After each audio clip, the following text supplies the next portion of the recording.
Bueno, y primero que todo, un feliz año para todos aquellos que ven Dossier Venezuela, este programa donde entramos en el fondo del análisis de lo que pasa en el vecino país, de cómo las mafias se apoderan de él, cómo las mafias gobiernan, cómo lo que hoy sucede en Arauca es parte de algo que se está cocinando desde Venezuela. Hoy pelean el ELN, pelean las disidencias de las FARC, pelean las FARC de Iván Márquez, pero mañana se van a juntar bajo el auspicio de Cuba, de Rusia y obviamente de Maduro para combatir al gobierno colombiano, a la sociedad colombiana. Por eso cada cosa que sucede en Venezuela hay que analizarla, hay que entenderla, hay que mirar la perspectiva de para dónde va, porque todo eso revierte en Colombia, le pega a Colombia. Y bueno, y esta semana, además de lo sucedido ya en Arauca, que es muy bien conocido y que tiene clarísimo que ese enfrentamiento no solo es auspiciado desde Venezuela, no solo tiene raíces en la disputa por la riqueza en Venezuela, sino que desde allá es de donde esos tres grupos que conviven bajo la mirada protectora de Maduro y sus mafias, pues generan los problemas al otro lado de la frontera. Pero también esta semana pasó algo muy, muy, muy importante. La Asamblea tenía que renovar el mandato de Guaidó, del gobierno interino. Lo que tenemos claro es que ahí habían unos caballos de Troya que estaban jugando otra cosa, el más grande de ellos, Capriles, el segundo más grande, Borges, que querían acabar con el gobierno interino y ya de una vez empezar a entrar a manejar todos los activos y empezar en un proceso de convivencia ya mucho mayor con Maduro y esperar a las elecciones del 2024.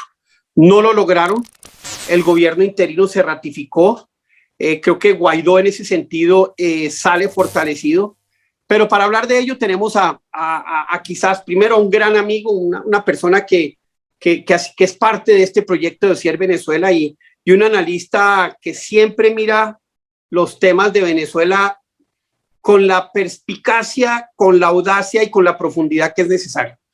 Antonio de la Cruz, experto en Venezuela, experto en petróleos, vive en Washington, hace parte de CSIS, un centro de estudios estratégicos, tiene su propio centro de investigación y está hoy con nosotros. Antonio, primero que todo, feliz año y espero que el 2022 y habrá que rezarle al de arriba para que nos ayude, sea el año de la libertad de Venezuela. Muchas gracias, Pacho, por la invitación y gracias por ese feliz año, igualmente para ti y tu familia y para nuestros gente que nos ve en los medios. Realmente lo que describiste es muy importante. Entramos a un año 2022 donde básicamente Maduro no logra cambiar la relación de fuerza del 2021. Cuando vemos el 2022 de una perspectiva de cómo quedamos con dos asambleas nacionales, quedamos con dos presidencias, quedamos con dos tribunales, se mantiene la dinámica, algo que Maduro y su régimen venía buscando sacarlo del juego.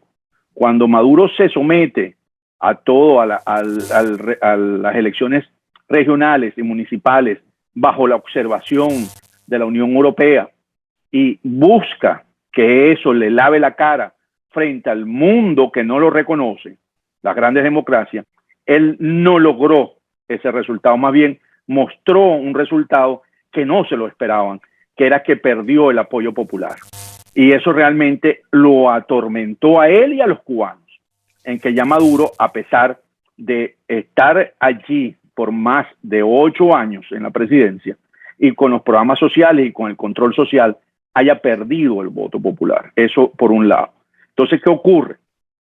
No le dio resultado, no logró que a través de la maniobra interna, de eso que llamaste el caballo de Troya, dentro de la oposición, tampoco implosionaran el gobierno interino, que era lo que se buscaba originalmente con el primer proyecto de discusión ante la Asamblea Nacional, presentado precisamente por el equipo de Primero Justicia, por Borges, Julio Borges.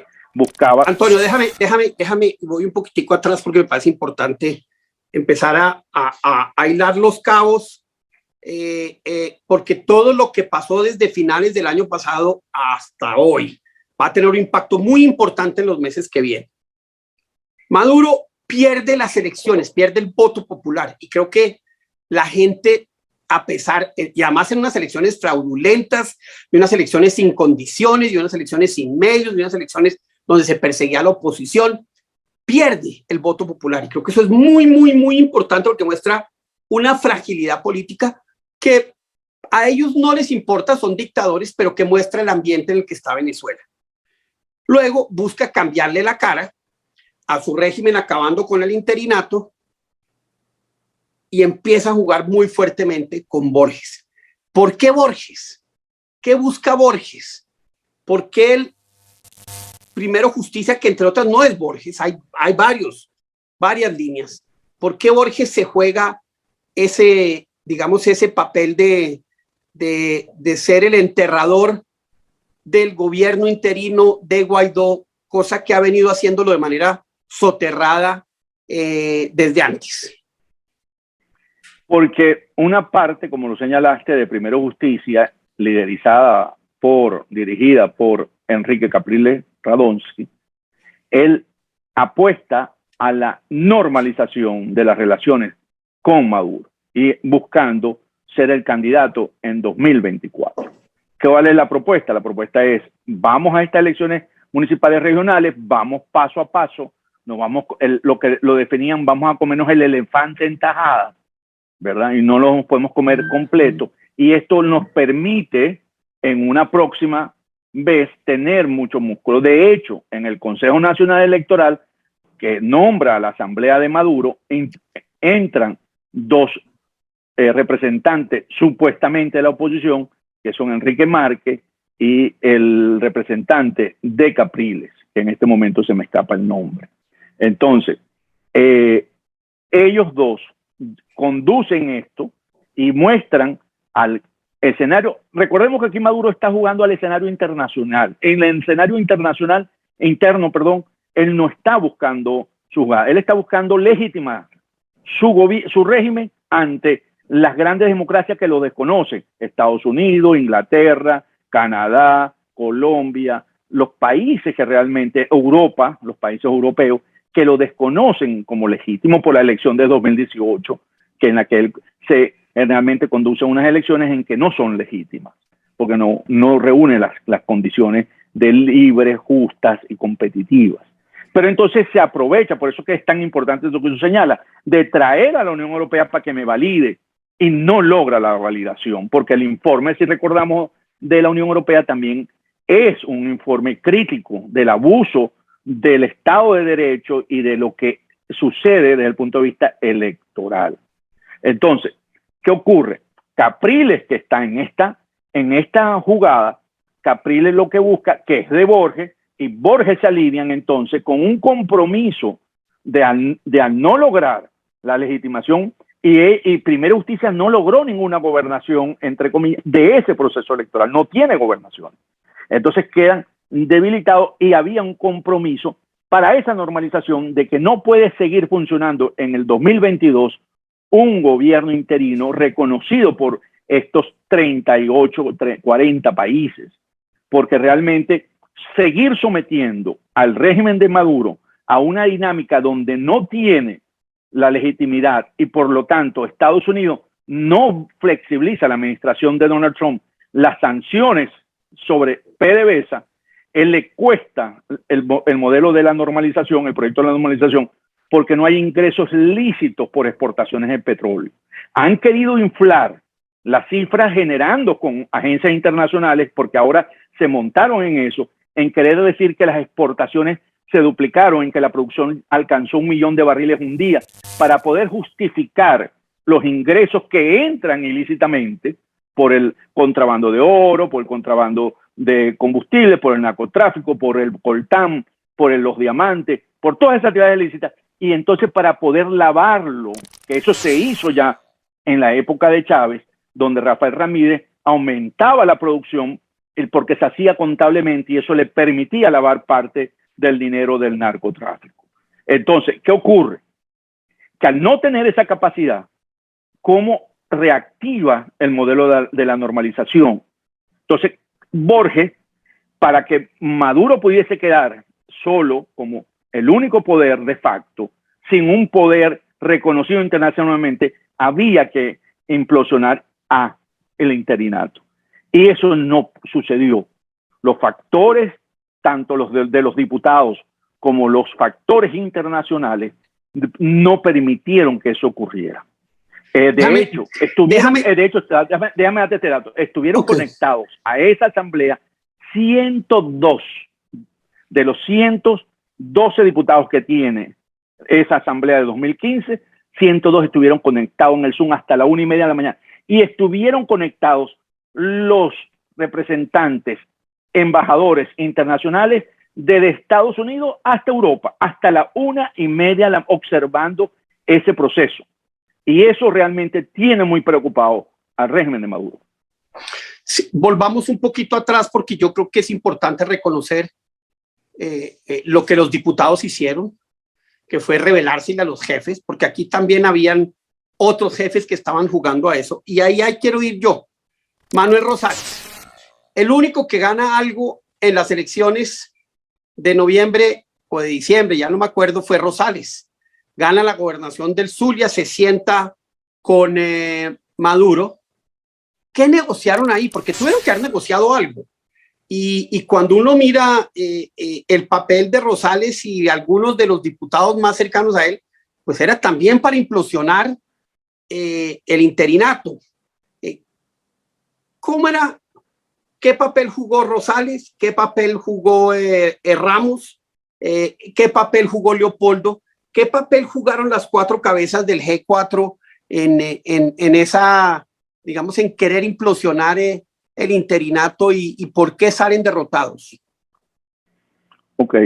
Los cuatro dirigentes del G4, en una búsqueda de estar cansados, de que sienten de que el que gobierna no es Guaidó, sino que es Leopoldo López, que siempre les toma la delantera y los sorprende en las acciones de gobierno, en designaciones, en todo. Entonces, hay como un cansancio de los otros factores políticos y querían en ese momento como delastrarse de Leopoldo López. Pero, por supuesto, llevándose a Juan Guaidó por encima y amarrándole. La implosión del interinato era amarrar al interinato sin que no tuviera ninguna función. El presidente interino se le dejaba básicamente a la Asamblea Nacional, en grosso modo. Entonces, ¿qué ocurre? Que en esa lucha la propuesta de Borges fue tan burda, la podemos decir, tan poco constitucional, no era constitucional, creaban la figura no de presidente interino, sino de presidente encargado, que no existe en la Constitución. Acción Democrática, Henry Ramos Alup, siente que él no puede validar eso, que él, como hombre que ha sido parlamentario toda su vida, ¿verdad?, él no puede validar. Y es uno de los factores que se pierden, porque ya no es la lucha contra Leopoldo, sino la lucha contra lo constitucional. Y ahí Henry Ramos Alup se sale. Entonces estaría Voluntad Popular por un lado, que logra entrar nuevamente en proteger al interinato. Acción Democrática se sale, entonces le tocaba al Nuevo Tiempo qué acción iba a tomar. Por lo tanto, el Nuevo Tiempo también en ese momento permite la libertad de los diputados, y los diputados toman la decisión de acompañar, porque Juan Guaidó sí tenía o tiene el respaldo de los diputados. ¿Qué ocurre? A Guaidó se le solicita que sea autónomo, que empiece a tomar las decisiones como presidente. ¿Es bueno eso, no? Sí, muy bueno, sin depender de Leopoldo López, porque lo siente que están presos. Pero los diputados, Pacho, también tienen que desprenderse de los caudillos de esos partidos, como lo hicieron ese día. Ya la dirigencia de esos cuatro partidos tiene que empezar a entender que no pueden seguir imponiendo agendas, sino que tiene que ser el concurso de los diputados para encauzar la lucha en Venezuela. Y eso también lo demostraron los diputados. O sea, aquí tanto Guaidó tiene que empezar a caminar con su propia voz, su propia fuerza, que es el reconocido internacionalmente, que es el que tiene respaldo, que es el que reconocen, ¿verdad?, por su legitimidad. Y los diputados también tienen que desprenderse de esos 4 dirigentes porque los amenazan y tienen un año para poder demostrar que son la opción para reconducir a Venezuela a una salida electoral pacífica, libre, justa y competitiva. Vamos a eso ahora. Pero hay 2 elementos también paralelos a esto que juegan en Venezuela y que pues hasta el momento han estado por fuera. Y en esta labor de recomposición, donde los diputados empiezan a tener esa libertad, donde Guaidó tiene esa libertad, hay que un poco mirar el espectro de manera más amplia. ¿Qué pasa con María Corina y qué puede pasar con Andrés Velázquez en este nuevo, digamos, momento político, o en este momento político de flexibilidad que les dio la decisión de los diputados a Guaidó para crecer, digamos, esa coalición? ¿Existe eso? ¿Es posible? ¿Qué cree usted que deba pasar ahí o qué puede pasar? La causa R, que es Andrés Velázquez, tomó la decisión de reconocer a Juan Guaidó y lo acompañó en esto. Ellos deberían entrar nuevamente en esa unión para luchar por un camino, una salida. En el caso del grupo de María Corina, también participaron en la asamblea, estuvieron participando y tuvieron y salvaron su voto en una manera profesional, de una manera sin insultos, sin catalogar al otro, ¿verdad? Y en ese sentido podrían reencontrarse ante el hecho que ocurrió, como lo está señalando. Yo creo que el hecho mata todo aquello que uno supone que está ocurriendo detrás de bastidores de manipulación. Yo creo que los hechos deben conducir tanto al grupo 20 de María Corina Machado y Andrés Velázquez, Antonio Ledesma, a confluir a una lucha, porque el régimen acaba de mostrar que está decidido de radicalizarse al no lograr ni el respaldo de los, o sea, no hay posibilidades de una flexibilización de las sanciones, perdiendo el apoyo popular.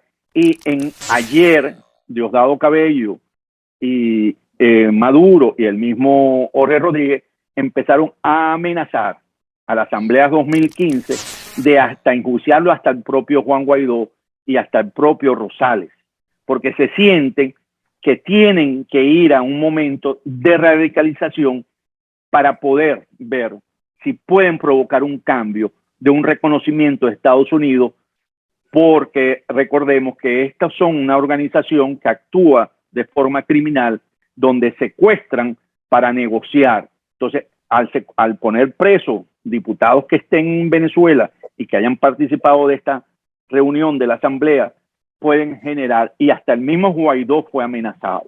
Entonces, hay una búsqueda de llegar a un proceso, porque siguen insistiendo que ellos no se van a sentar en México, el régimen de Maduro, si no liberan a Alex Saab. Y tú y yo sabemos, Pacho, que eso es poco probable que ocurra. Es cero probable. Cero probable. Las probabilidades de que lo liberen es cero. Si lo libera un juez. Correcto, no es Biden. Entonces, ¿qué ocurre? Que en ese juego político, si lo vemos ahora de un contexto geopolítico, vemos lo de Ucrania, vemos China, vemos cómo está jugando Rusia, ¿verdad? Entonces, yo pienso que Maduro y los cubanos, lo que dicen Estados Unidos en este momento, hay una cierta debilidad desde el punto de vista de maniobra política. Podemos fortalecernos, podemos remeter, podemos amenazar, porque además las elecciones en Barinas ocurren este domingo. Entonces generan también una reacción, porque lo que yo estoy escuchando desde Venezuela es que Arreaza no logra despertar las emociones para poder ganar, y podría haber una sorpresa en Barinas, cosa que a mí me cuesta creerlo, pero la gente que he consultado me dice que sí pudiese ocurrir.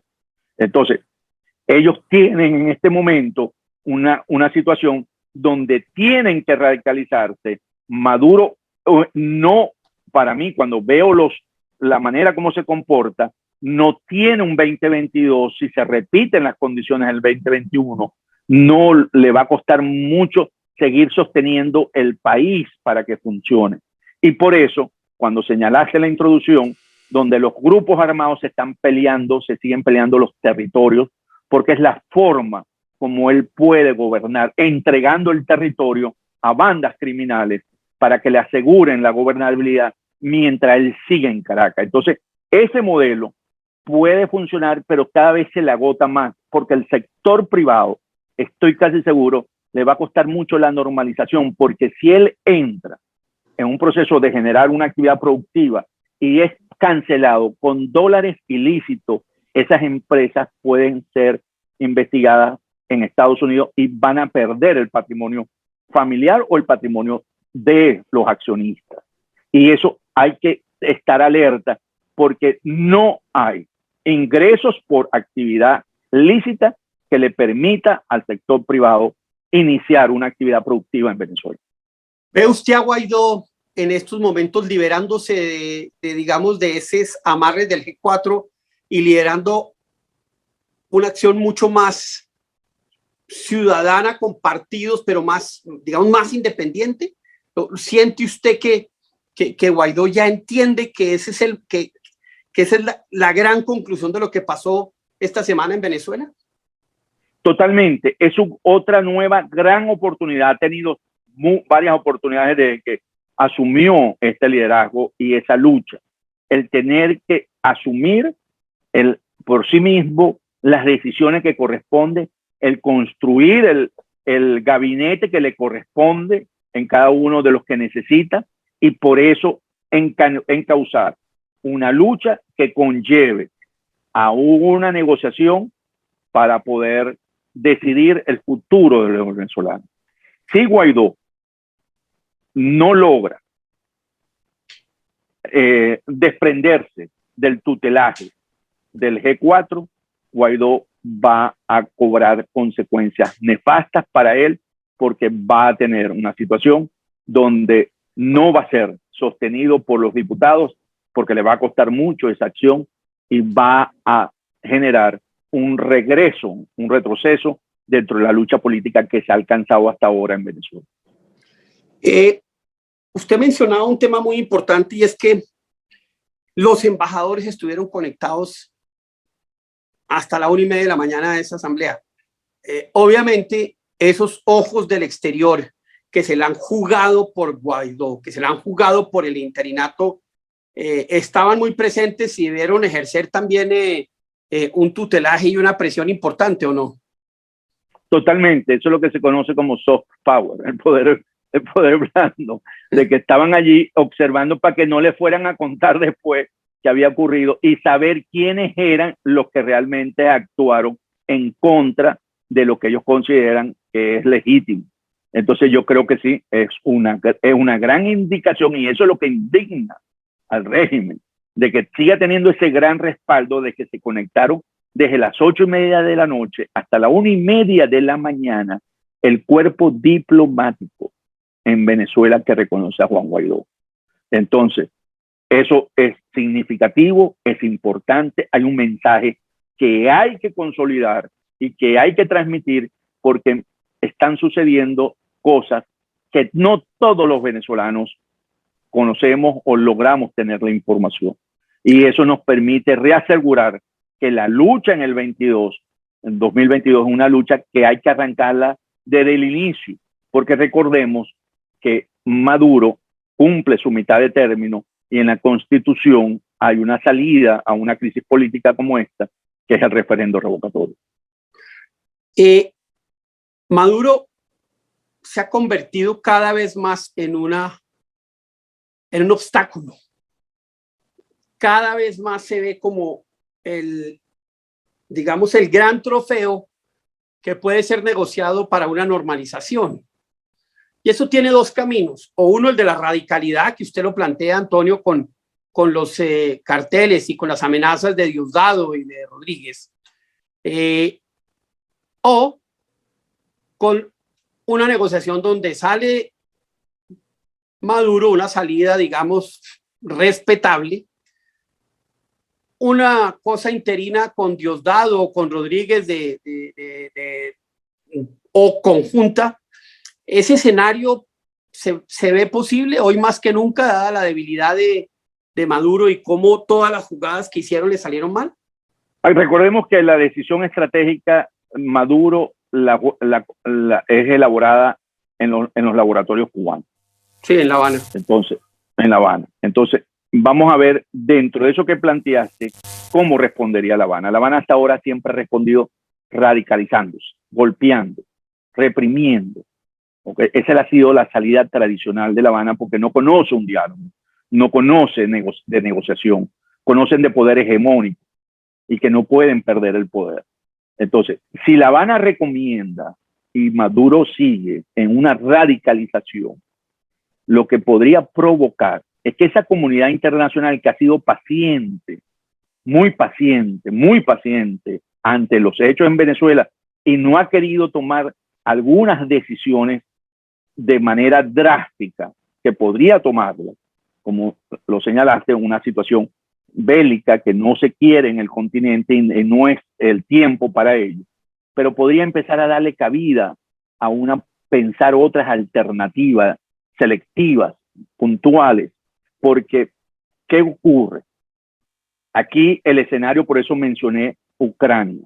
Sabemos que en la mesa de negociación el acompañante de Maduro es Rusia. Rusia está evaluando cómo actúa en Ucrania, si invade o no invade. Está la amenaza de Estados Unidos que si invade va a haber consecuencias conjuntamente con los países europeos. Entonces, aquí hay una lucha de poder a un nivel superior que Venezuela queda un nivel un poco más bajo. Por eso veo que los cubanos juegan a poder aprovechar que mientras Estados Unidos está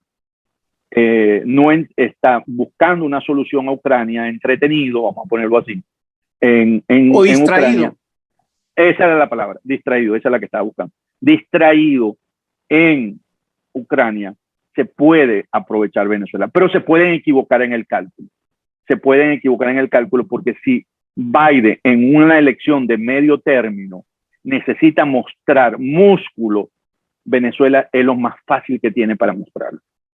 O sea, en Venezuela las condiciones se podrían dar para mostrar ese músculo y darle un mensaje a su elector de que sí es un hombre de toma de decisiones, que está defendiendo la democracia, que está defendiendo los derechos humanos y que le importa América Latina.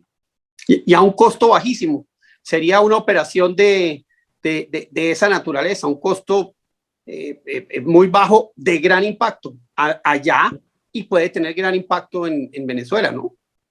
Totalmente, totalmente. Es una situación, pero si nos ponemos en los zapatos de Putin también que quiere consolidar, bueno, no consolidar, él es un hombre fuerte en Rusia, él quiere regresar a los sueños de la Unión Soviética, entonces él podría también jugar a fortalecer un poco más la relación con Venezuela para soltar un poco Ucrania, para poderle generar un ruido, aunque Venezuela nunca va a ser equivalente a la relación con Ucrania. Colombia, que está metido y con elecciones ahorita, además, elecciones donde, entre otras, uno de los candidatos dice, si yo gano, inmediatamente restablezco relaciones con el gobierno Maduro, que es el candidato de extrema izquierda, Petro. ¿Qué puede hacer y qué cree usted o qué le aconsejaría usted a Colombia hacer en estos próximos 5 meses? Entre otras, entendiendo que también hay un accionar político que puede tener un efecto político muy importante en las elecciones presidenciales y de parlamento que se dan en este semestre en Colombia. Colombia es el gran país que ha buscado el régimen cubano después de Venezuela ponerle la mano para poder crear el corredor Atlántico Pacífico. Por lo tanto, por eso Hugo Chávez dijo una vez que Venezuela limitaba con la FARC, no con el gobierno del presidente Uribe. Era en la época del presidente Uribe. porque ellos empezaban a introducir el concepto de que la FARC y el ELN eran los países, no los países, pero eran la zona con la que limitaba Venezuela. Entonces, en esa lucha, en esa búsqueda, Colombia tiene una posición privilegiada y delicada, porque también si deja avanzar ese objetivo de Cuba y de Venezuela, más de Cuba, de agarrar a Colombia para poder crear ese corredor y así agarrarse realmente a América Latina, porque también sabemos que este año las elecciones son en Brasil, y poder tener una América Latina, según Cuba, que permita, porque básicamente es una organización criminal internacional, es para poder manejar todos los flujos de tráfico y de narcotráfico, de drogas, de combustible, generar todo ese conglomerado y poder generar una situación, una lucha contra los valores de la democracia y la libertad. Entonces Colombia, en este momento, lo que tendría que estar reflexionando es si quiere que Colombia forme parte de este conglomerado de la organización criminal de bolivariana, o si la queremos llamar de estos países. Entonces, ¿qué ocurre? Si Colombia logra identificar que estas son las amenazas reales que ocurren, debería empezar a buscar el candidato que permita aglutinar a los factores democráticos que puedan tener el mejor chance ante Petro. Porque Colombia es una democracia, se respetan las instituciones, hay separación de poderes y por lo tanto es un bastión para América Latina como referencia. Y en ese sentido hay que jugarla. Si además Venezuela hace juego de guerra con Colombia, pensando que eso debilita a Duque, ¿verdad? Creo que Duque tiene que mostrar el músculo ante Venezuela militar, como lo ha hecho, desplazar las tropas, no tenerle temor. Hoy el ejército venezolano es de papel, Pacho, no tiene soldados, por eso no hacen grandes manifestaciones. Cuando hay que mostrar las manifestaciones, lo que muestran son Sukhoi, antiaéreos, muestran puro sistema, no muestran gente, porque la misma crisis que vive el país la vive el soldado, y el soldado ha desertado. La información que manejo es que no hay tropa en Venezuela. Entonces, un ejército sin tropa no es un ejército, una fuerza armada, porque no tiene el elemento que lo sustenta, la base piramidal. Entonces, por lo tanto, hay una gran debilidad en términos de amenaza bélica real para Colombia. Lo amenazan por los sistemas de cohetes, los sistemas antiaéreos, los sistemas de defensa antiaérea, pero no es sustancial. Entonces, por eso yo creo que el presidente Duque, entendiendo que no hay fortalezas en Venezuela, no hay que tenerle miedo. Eso es un tigre de papel. No mete miedo para nadie. Ha perdido el apoyo popular, no tiene la fuerza militar que dice tener desde el punto de vista como institución para poder ser realmente una amenaza real, y no tiene los ingresos que requiere para normalizar esa economía. Y para terminar, Antonio, en una situación tan fluida como la que está Venezuela ahorita, ¿qué pasa si en esa radicalización además meten preso a Guaidó, meten preso a Tomás Guanipa, que volvió y que ya lo oía a Maduro mencionarlo de manera, digamos, despectiva? Y pues el que al diablo le reza, así le pagan, dice por ahí el dicho aquí en Colombia, ¿no? Pero lo que me parece importante es saber el próximo mes ¿qué podemos esperar que suceda? Porque Maduro sí está muy débil, pero obviamente Maduro no se gobierna, son los cubanos. ¿Qué ¿Qué podríamos esperar en Colombia de lo que pueda pasar en el próximo mes, mes y medio? Vamos a ver, yo creo que viene el escenario ese que estamos conversando de llevar a algunos diputados y podrían, si no les da resultado, llegar a San Juan Guaidó para poder probar de que es un gobierno que es fuerte, tiene que mostrar fortaleza, pues no la tiene. Y es una manera de mostrar músculo, decir, somos, porque esperan que no haya una reacción desde el punto de vista contundente, sino más bien unas declaraciones, unas sanciones, y no una acción contundente frente al hecho de haber puesto preso a un presidente reconocido por estos países como el presidente legítimo. Eso sería derrocar a un presidente y por lo tanto eso podría ser visto como debilidad por parte de Maduro y sus aliados frente a una actividad si los estados que reconocen a Guaidó como presidente interino no responden con la fortaleza requerida. Entonces, eso lo podemos ver. Podemos ver cómo Maduro puede utilizar a los grupos irregulares para generar conflictos dentro de Colombia, ¿verdad? Para mover la calle